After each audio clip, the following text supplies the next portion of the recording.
All right, welcome to Fans Voice International. The weekend review about the Chelsea Sunderland game, which happens to be one of the worst defeat. I say for worst defeat because Sunderland defeated Chelsea on the Stamford Bridge. We never expected that. We never wanted that.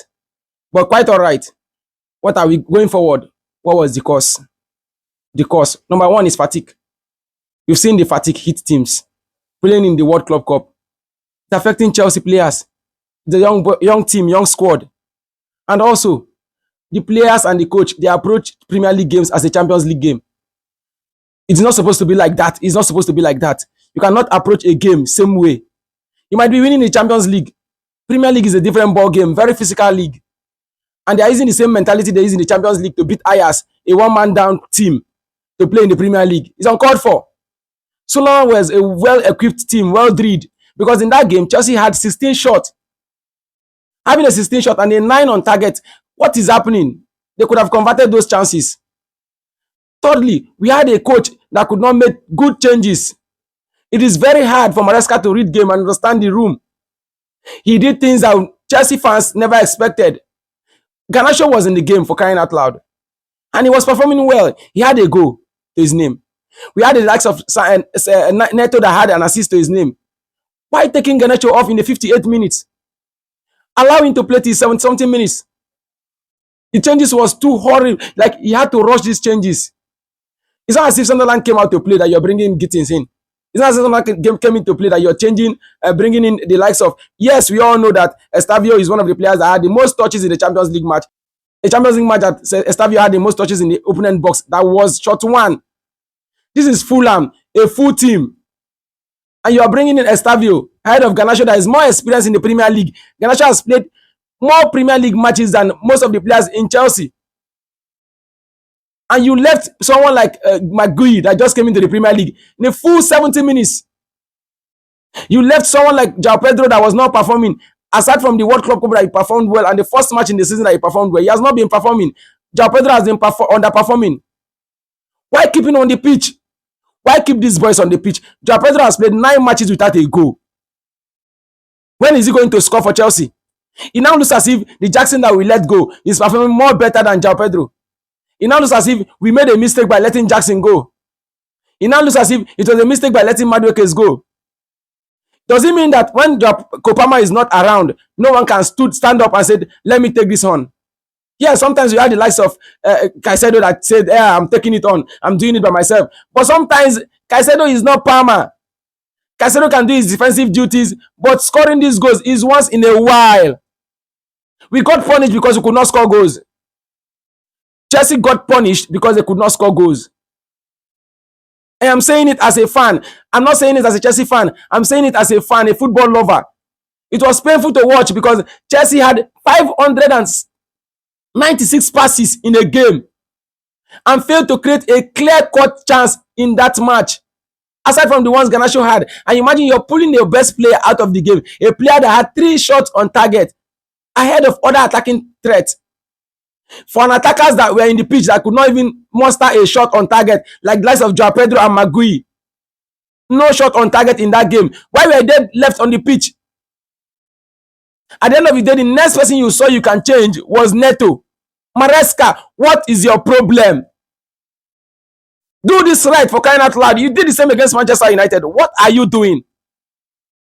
Let the fact be stated that the coach is spoiling his changes. The team has been set there. What are you taking Achampong out for? Achampong was the only player that stood in front of Xhaka and the goalpost. Why are you taking him off for Adebayo? A man that could not even control his age. Adebayo has been costing us goals. You know, we were even struggling to match our defense up. And this young guy was there working for the defense line. You took him up, bringing a defender. What we are looking for goals, chasing a game, and you're bringing in a defender. Why? It took you so long to recognize that João Pedro and Gui were not supposed to be in this game. And that's the most painful part. You know, in that game, Chelsea were building attacks so slow. Sunderland had 7 attacks built on counter. Fast play. Chelsea were busy passing the ball around, passing the ball around. This is Premier League. It's not Champions League that will wait for you. Nobody gives you an easy chance. Quite all right has happened. Chelsea lost the game. We have to sit back and plan. Yes, Chelsea had injuries. They are having injuries, but they have to plan because this is Premier League. The league is leaving them. The league, as I'm talking now, is leaving Chelsea. Because Arsenal are not waiting for anybody. If you see Arsenal and their pace in the Premier League now, they are not waiting for anybody. They are grinding out their wins, no matter what. Yes, you might be complaining that Chelsea doesn't have a good defense. Having good defense is different from having personnel that are there to perform. Some players need to step up. How could a player hold on to ball, make calls, and call the player for giving up the ball, and nobody could tackle or block those angles? It was expected that that was going to be a pass. Block those angles and push the guy wide. But we keep on making these mistakes, youthful mistakes. But Adebayo is not a youth anymore. A 28 years old player is not a youth. I don't know what is going to happen next. What is happening to Chelsea? I don't know. You win today, you lose tomorrow. And this league, everybody is up and doing. Even the likes of Manchester United, they are doing well now. All right. That is Chelsea, by the way. Let's go over to Manchester United. What is happening in Manchester United is something people will emulate in the likes of Harry Maguire's coming up to sit up again. Now, let the Liverpool game go. Let's talk about the Brighton that has been defeating Manchester United back to back to back. It has been one. Brighton has been a thorn in the flesh of Manchester United team. But Manchester United find a way to defeat Brighton. Kudos to Amorim. He made good substitutions. In as much as some Man United fans were complaining that the substitutions were not supposed to be made at that point in time. Yeah, sometimes I say players must play. But you cannot make changes that would affect your team. The team was on rhythm. Why are you making the costly changes? The same changes he made against Liverpool that Liverpool scored and nearly put Manchester United to the sword. Because he removed Ahmad. Yeah, in Liverpool game, Ahmad was injured. Was on card. But this same game, Ahmad was playing perfectly well. The combination between Ahmad and Mbeumo, it was unmatched. We don't compare him to anything because that game, Ahmad been there on form. What is happening? Why are you taking Ahmad off for what? And you're going to bring a Dogu that could not even control a game. Dogu that could not square play. Dogu that cannot pass ball. Making such mistakes that will cost you. Because at the end of the day, if Manchester United would have drawn that game 3-3, would have been calling for Amorim's head. And Amorim wants Man United fans to be on him. Every time you're bringing yourself to the limelight, making people to recognize you by giving you problem. Okay, deliver yourself, Amorim. Deliver yourself. Stop putting people that will not try for you. Yes, in the likes of, I cannot blame Kobe Mino. Yes, in that game. You cannot pair Kobe Mino and Bruno Fernandes in the midfield and feel it to work. Never. We expected you taking off Casemiro, you bring Ugarte. You are playing well. See, Brighton were playing well. It's not as if they're not playing. They are doing well because United goalkeeper had 4 shots saved.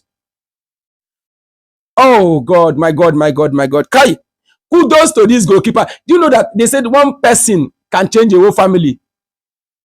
This goalkeeper, Lamens, I don't know how to give him accolade. See, we have to give Lamens accolade because Lamens has changed Manchester United backline. In fact, the whole team.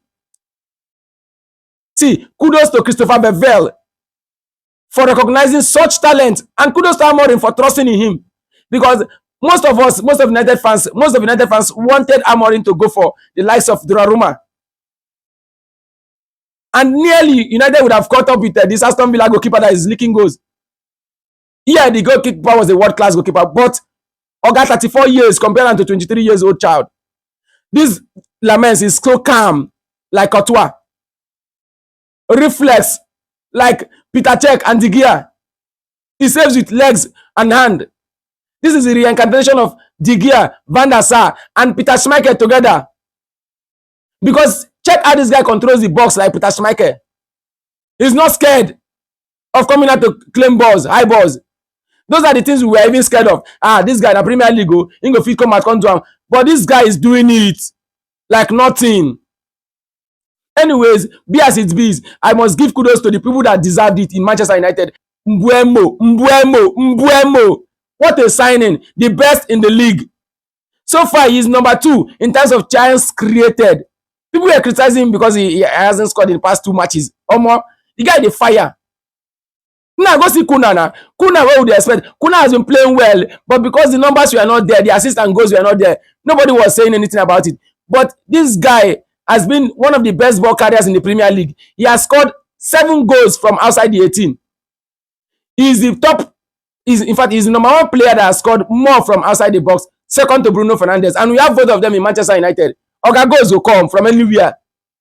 God so kind, he scored from outside the box. He has this quality in him.